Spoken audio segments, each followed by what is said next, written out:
Latest update ni Liza Soberano, may malaking sugat sa tuhod. Karen Mix TV Showbiz Update. Please like, comment, share, and subscribe. Paki-ring bell all niya ako guys.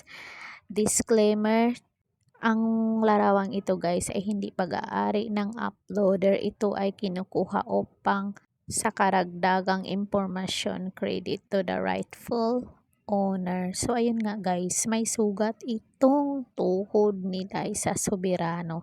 Hindi natin alam kung napapaano to si Liza, parang nadapa ito. Tapos magbasa tayo ng mga comment dito guys. Kasi yung iba kasi napapansin yung katawan ni Liza. Anong nangyari? Iba talaga kapag active ka sa artista, alaga ka. Though she is trying, obviously she looks the opposite. The real does not complement her looks. To be honest, hindi bagay. Parang tumaba siya. More prettier if a little bit slim. May tumaba naman talaga siya. Sugat-sugat ang tuhod. Sino kaya ang maswerteng niluhuran ni Idol? Taba mo, laki ng pata, parang young mother niya.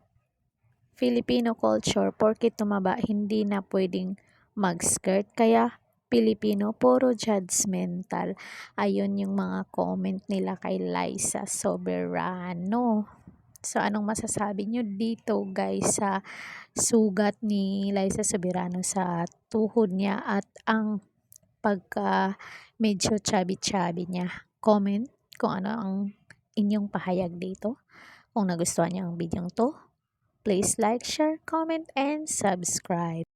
Karen Mix TV. Babush and God bless us all.